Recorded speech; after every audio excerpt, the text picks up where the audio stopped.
No, this isn't walking the path. This is Good, because I didn't sign up for this is I got my miracle. Hi. Welcome to welcome to I got my miracle. All right. So I was supposed to do a little introduction, but apparently I'm not doing a very good job at it.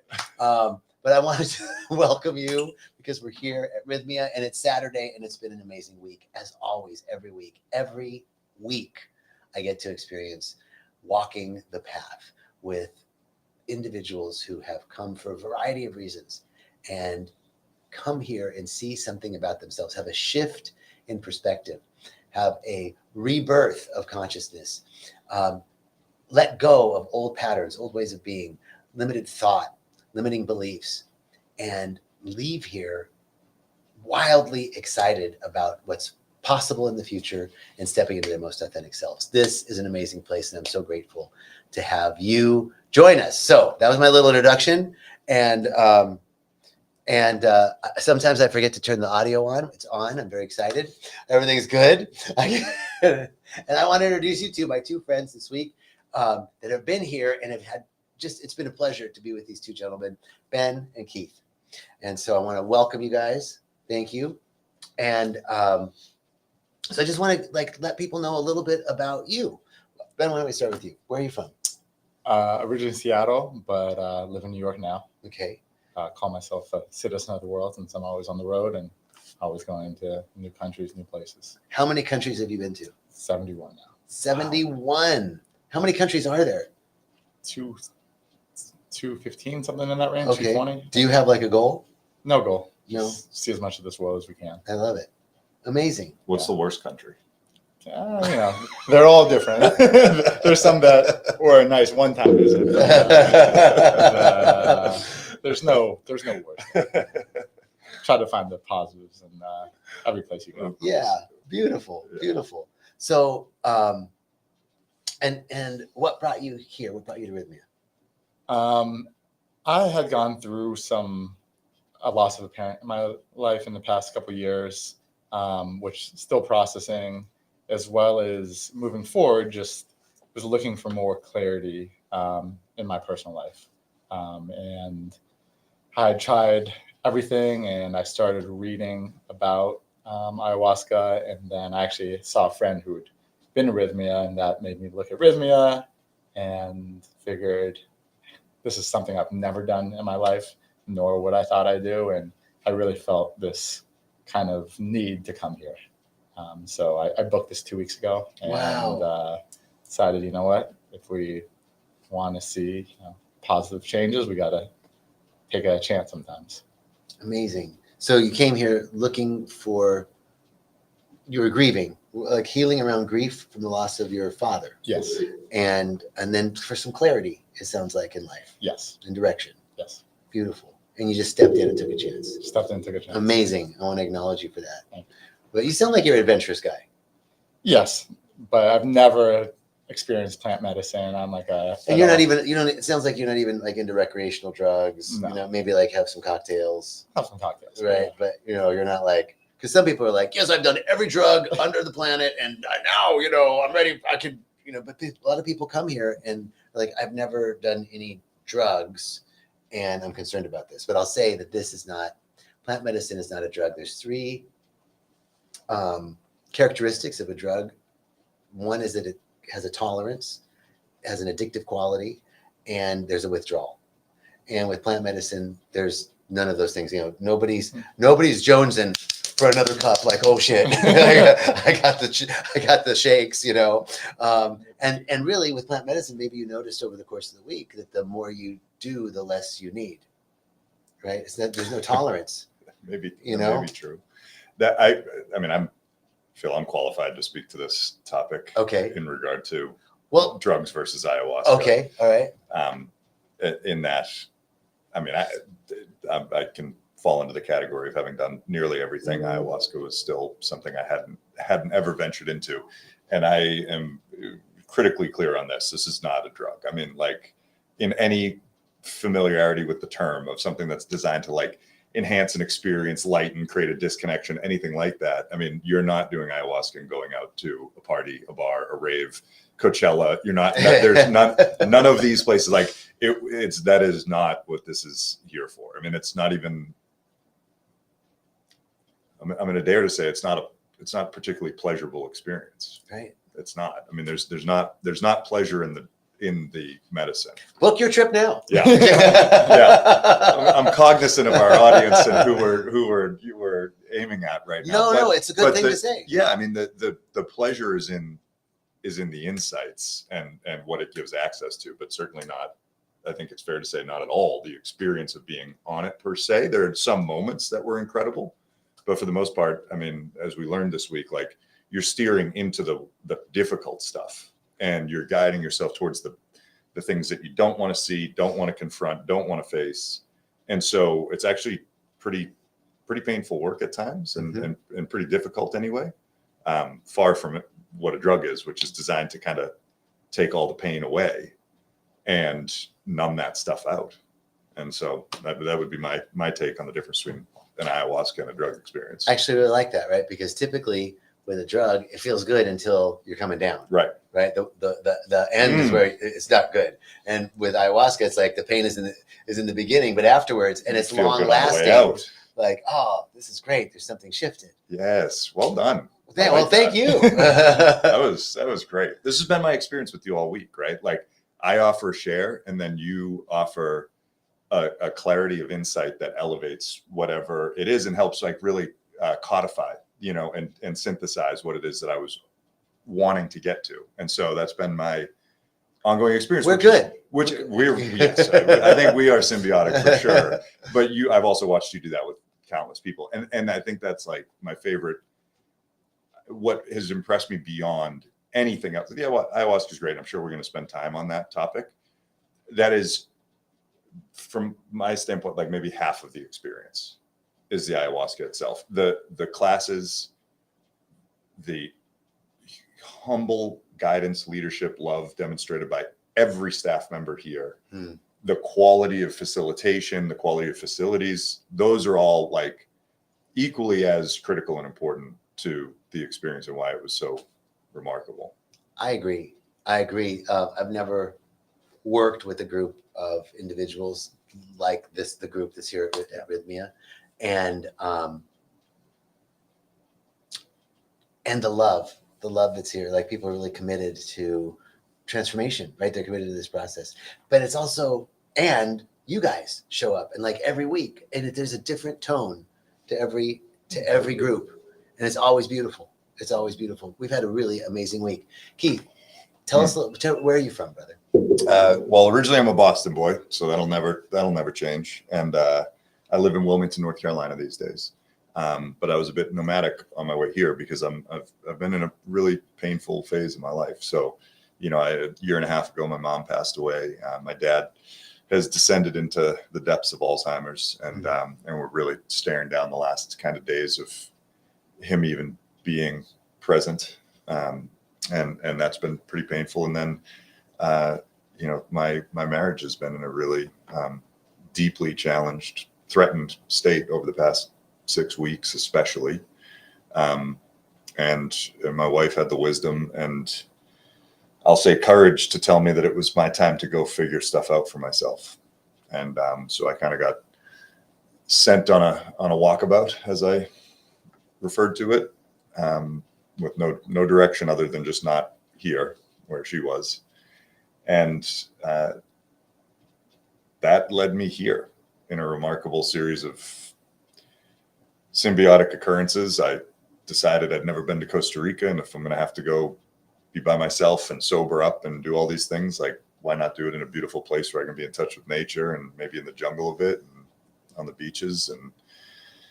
And then from there, after I booked that trip, I remembered that a great mentor and friend of mine who seemingly every couple of years manages to show up with just the next piece of like life's roadmap that I need. Paul Shealy, Dr. Paul Shealy, he's friends with Jack Canfield, and they've worked together for many years. And I remembered him mentioning something about plant work in Costa Rica. I texted him, and 11 days later, I ended up here. And first of all, I want to thank you for being so vulnerable, in what you're both sharing, and I want you to just feel comfortable to just share what you feel comfortable sharing. But before we get into the deep, like the transformation, actually, no, let's stick with that. Like there was something transformational for both of you this week. Brother Ben, tell me what, you came looking for clarity. You came looking for something healing around grief. And you were sharing with me about your experience on Wednesday and Thursday nights. Sure. Will you share a little bit with our community? Sure. So Wednesday is focused on forgiveness. It's around the female pronoun, I believe they refer to it as, for Wednesday night. And so I was very excited going into Wednesday. Tuesday was a beautiful night for me as well. And on Wednesday, right before the ceremony, I made a call to the person I was trying to forgive and just tell a little excitement about how beautiful Tuesday was. And unfortunately, I heard something on the phone that triggered me. And so it was by mistake, but it was still like what I was trying to forgive, you're still making the same mistake. And I went into Wednesday, really trying to surrender, be calm. And all Wednesday night, my mind was just on a loop, and I'm going to text this to her. No, I shouldn't text this to her. But you know what? She needs to know this. And I was fighting with myself. I ended up taking 5 cups of ayahuasca, and I still felt nothing. And I was, we all come here for this transformational experience. And I was so frustrated that 25% of the trip, as I was looking at it, 25% of the ceremonies, one just went to complete waste.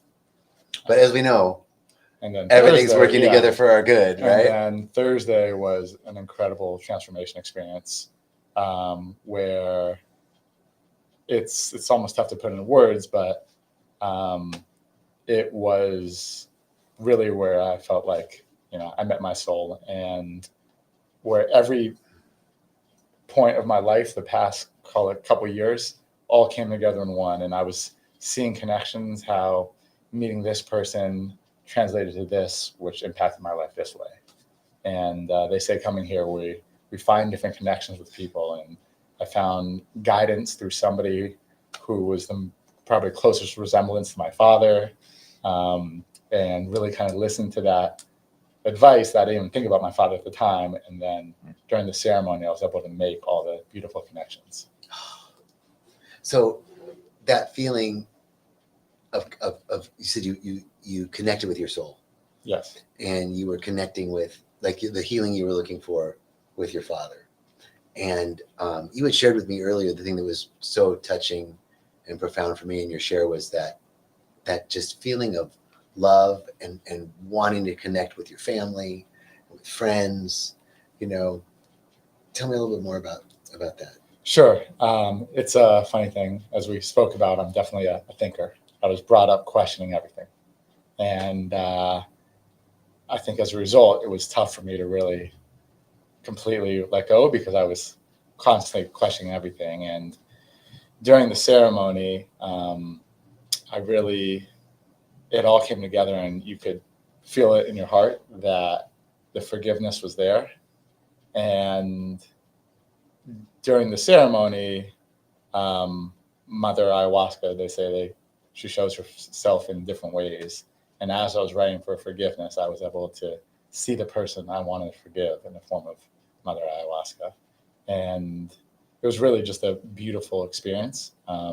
It's pretty tough to describe in words, like, oh, how does it feel when your heart is full of love? But it feels great. I mean, it was this really, unexplainable feeling that, so beautiful for me. Thank you. And I want to come back to you and ask, because there's something really cool that's kind of transpiring with Ben, which is a kind of integration that he's going through that I wanted to share, that I think is really profound with people. But I want to take this moment, brother, to ask you to share a little bit about what was the moment of transformation for you? What was the moment of insight that because you had a healing this week? For sure. Yeah. And sorry if I tip my hand with my shaking of my head here, but it's not a moment for me. I had a series of events, which included feeling like I'd received my miracle as it's sort of touted and advertised, and only to then feel like it got taken away. And I didn't actually, and I'd made everything up, and I'd blown it, and all the way to the fourth night, which is a pretty intense experience. And we, in this particular case, we were present to, what is, by the way, the official term for Taita Juanito, as far as like, chief. Well, Shaman, Taita means what? Taita means chief. Means that's chief. the head. He's the head of his tribe. So, so we got the opportunity in this particular case to be present to him and his team in from Colombia, and it was intense. And I had a really painful night, extremely painful night, as far as, like the visions that I was experiencing were of all of my worst fears. And I found myself just coming out of it, having had 3 incredible breakthrough evenings with all types of transformative experiences, and feeling, like, wow, I'm really on the path to something special, only to have my 4th and final night of ceremony end in what felt like disaster.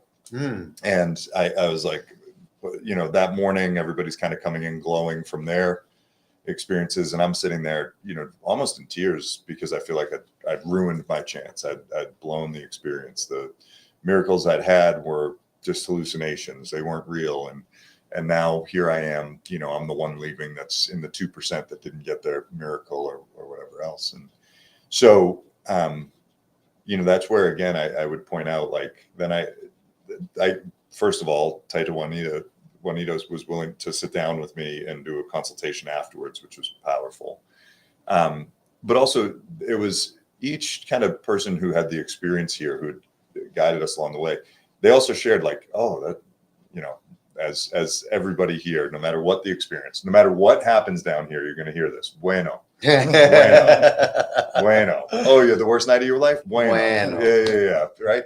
And I actually wanted to make this distinction earlier, because, like, you started to say something along the lines when you were like, everything's perfect, or everything happens perfect. Everything's unfolding in divine perfection. Yeah.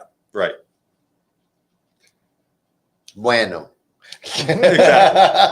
That I've spent my life in transformative work. My career is literally guiding people through work similar to this, without the plant, elements of it, particularly at an intellectual level. I have heard sort of these, positive affirmations, or this premise of, like, everything's happening perfectly, you're right where you're supposed to be, many, many times. None of that took away the extraordinary pain that I had been experiencing. Sure. And so I kind of wanted to just readdress it, because down here was the first time in my life that I felt fully that even the pieces that weren't working were, in fact, in perfection, and were leading me to something. Yes. And it really did unfold this way for me. And I think that's fascinating, because from the outside listening into this, I would have gotten very disconnected if I kept hearing everyone's, oh, everything's perfect, everything's happening just as it should, everything's unfolding in divine perfection, whatever.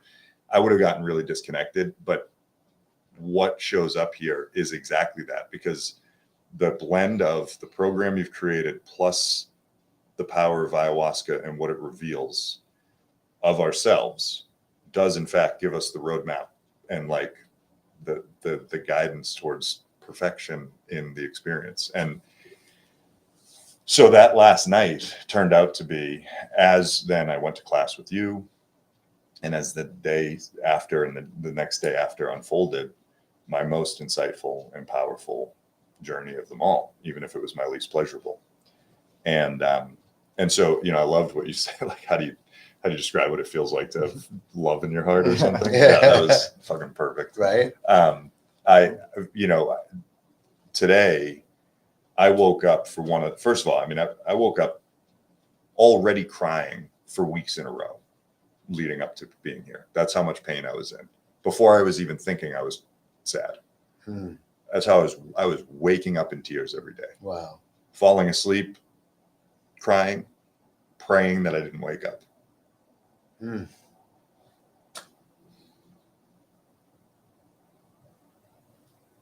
And so this morning, to wake up absolutely not elated, not joyous, not, with my cup flowing over with gratitude and everything else. There's been moments of that. I just woke up at peace today. Mm. Nothing missing, not craving anything, not worried about what's next, not certain everything's fine, or great or whatever. Like, I still don't know what home looks like. I don't know what next steps look like. I don't know what is about to unfold in the most important relationship in my life. And yet I woke up just peaceful today, and it's maintained throughout the day. I haven't wished I was in that conversation or been anxious about what this person thinks or regretted the last thing that I just said or worried that I'm not spending my time right, or all the millions of iterations of thought that go through my mind on just a rapid, constant synthesis of, am I maximizing life completely right now? Am I being the best version of myself? Am I all this shit?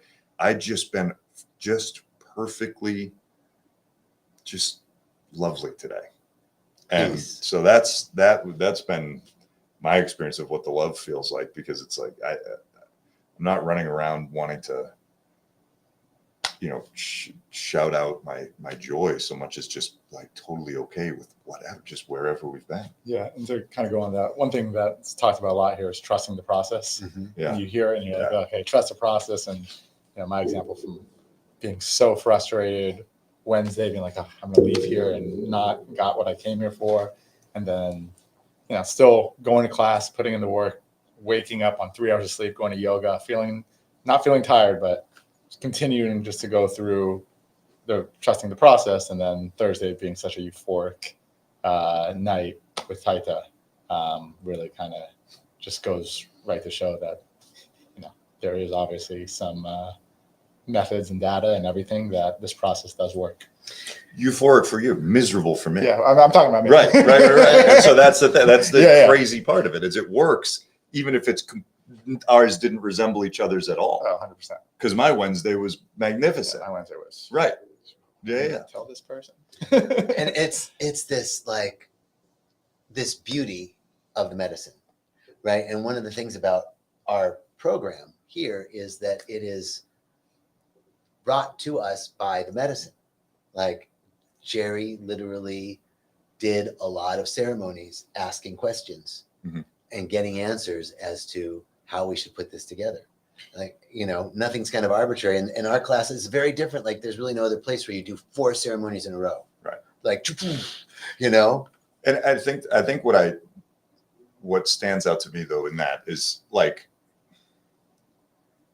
as the way I've come to understand it, I might even just take a shot at disagreeing with you slightly, or and see what you think about this. I'm offended. Good start. It's not so much that, as I understood it, that like this program wasn't brought to Jerry by the medicine. It was revealed to Jerry by the medicine.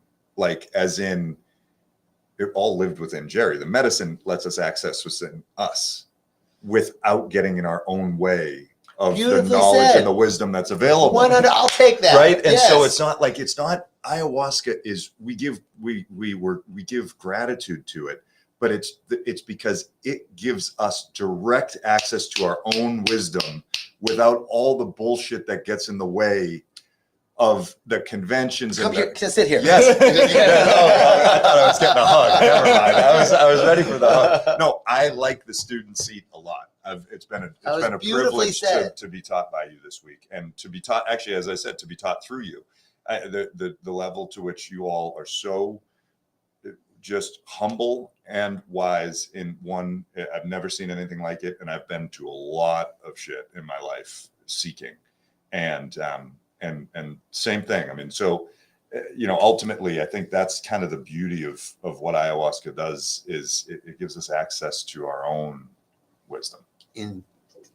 I couldn't have said it better. Thank you. And this is what Taita, says, right? Is that the plant medicine doesn't create anything. Right. It just reflects what's inside of us. And so, yes, it was a beautifully, and this, and part of what's in Jerry is this highly analytical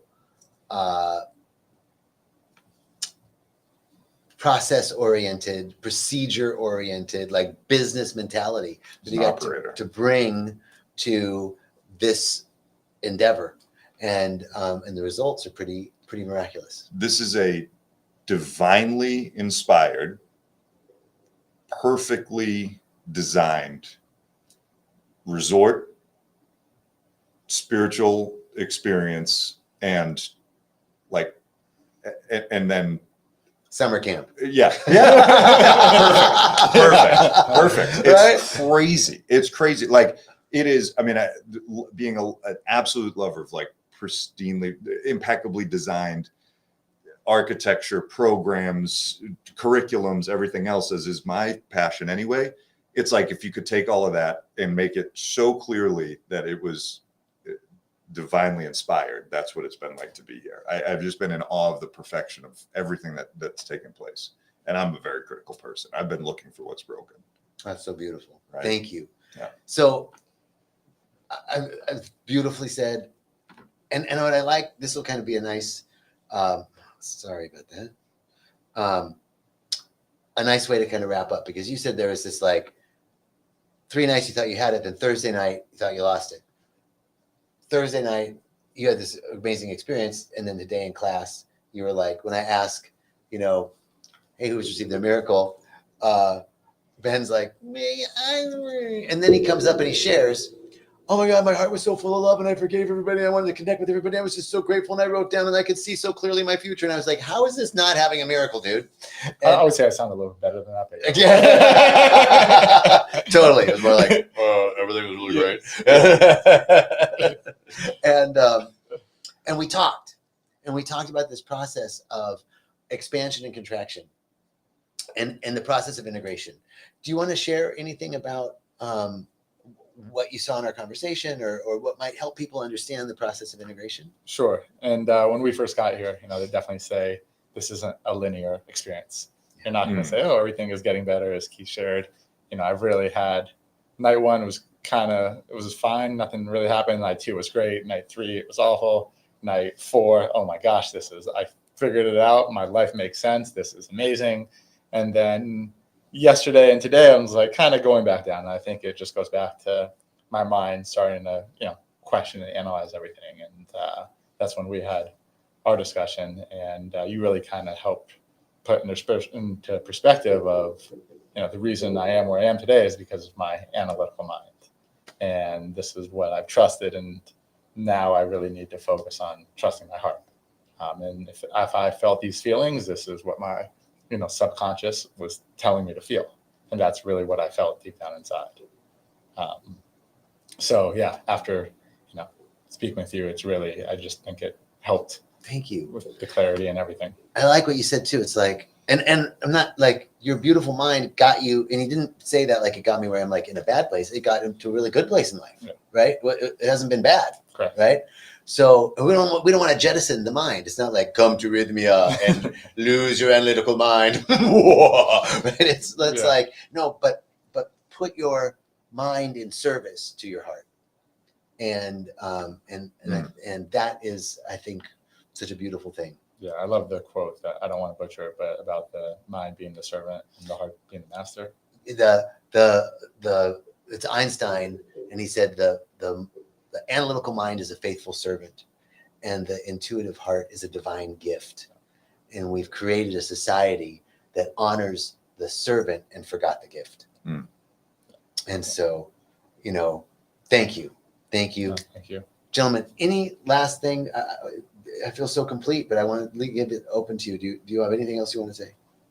No, I mean, I think to reiterate what Keith was saying, you know, I can't imagine doing this experience without the classrooms and the staff really helping to make everything clear. I feel like it might be a fine experience without it, but it really wouldn't help with the transformational experience and really wouldn't get me to where I needed to be. Beautiful. Thank you, brother.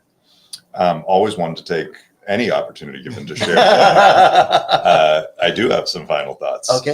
Because I'm just trying to really imagine anybody that might be watching this from a place of ever having not done it and wondering about it. And there's a couple things that stand out to me. Like one, I had a deep misunderstanding of ayahuasca. I had come to believe that it was like a really powerful medicine, but it had a side effect of causing you to vomit or, get sick. And like, so it was like, oh, it's great, but these things happen. Even to the point where, I've done medicine work, and a lot of people I have heard of, like people that are leading journey work who have proprietary blends that reduce the nausea and reduce the ill effects, until you're actually in the presence of the original shaman who understand the power of this medicine. Right.